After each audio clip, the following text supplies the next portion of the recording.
Hello and welcome back. Thank you for joining me, Magnus, and this is my son Lucas Allen, 19 months old. Yes, and he wants the camera. What I'd like to do is to provide some information about nutrition. Now, I'm not going to teach you anything.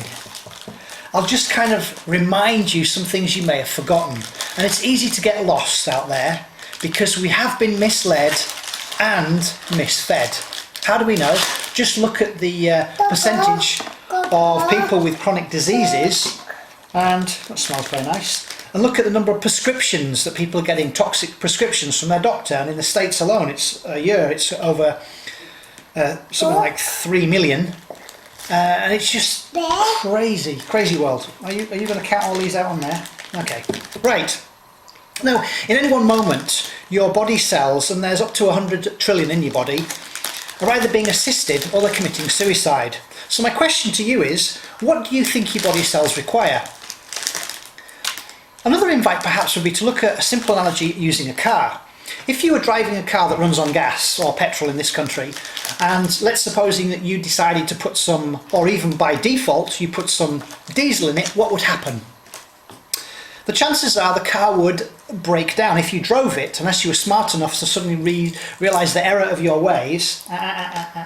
No. And take out that fuel that you put in your vehicle, or even stop yourself perhaps putting it in the first place. Now those are meant to be for Grandma, Lucas. We're going to give those to Grandma. Grandma wants these, so we'll just put them over there, okay? You can play with the box and you can play with this. Yeah. You play with them. Oh, they're all on the floor. So what does your body cells require? Well, only you really know. If you listen to your body. I mean, I deal in metabolic typing. And if you haven't read Bill Walcott and Trish Fay's book, The Metabolic Typing Diet, then that's an invite. The reason I made that statement that we've been misled and misfed is because if you go down to your superstores, you will find that most things are housed in a plastic bag or a tin, and they have a shelf life. And if they have a shelf life, you may have heard me say this before, they will not have a self life, because your body cells don't require processed, caffeinated alcohol or additives in your foods. I say foods because they're not really foods, they're products. And of course, if they have a shelf life, they can stay there for a while and make more money for the manufacturers. So this is how you can become smart and start voting, by certainly thinking globally, but act locally, and get to know your local farmers.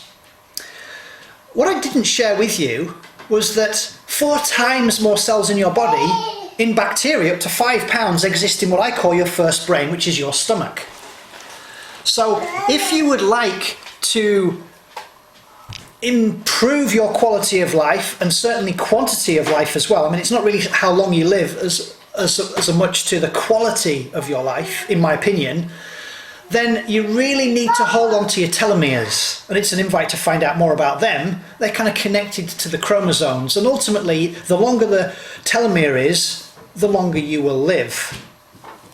So, what does your body cells require? Lucas? Not in the cupboard, sir. There's nothing in there for you. Good boy, close the door. Good boy, close the door. You cheeky boo. Close the door.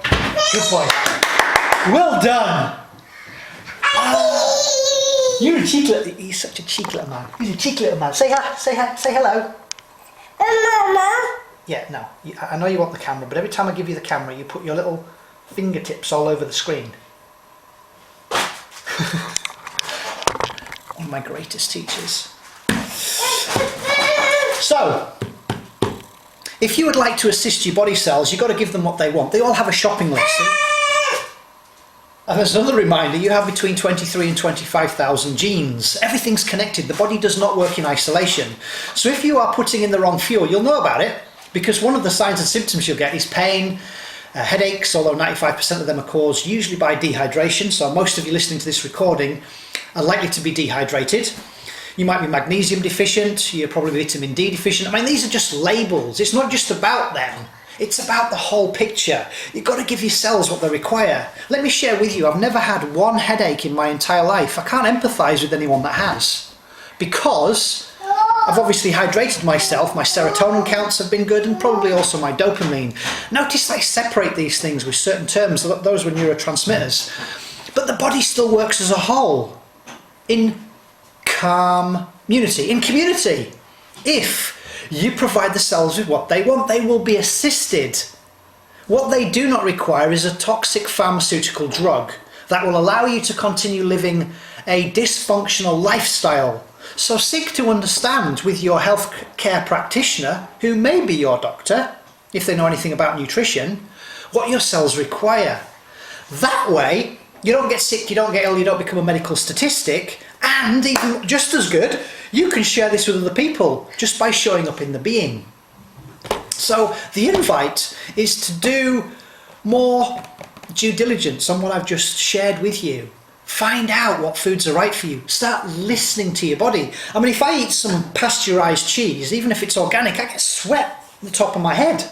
My heart rate will have increased. I could simply use a form of kinesiology, the pulse test, to find out. I don't need to, I just know. However, if I sometimes have raw goat's cheese, I'm okay with that. Listen to your body.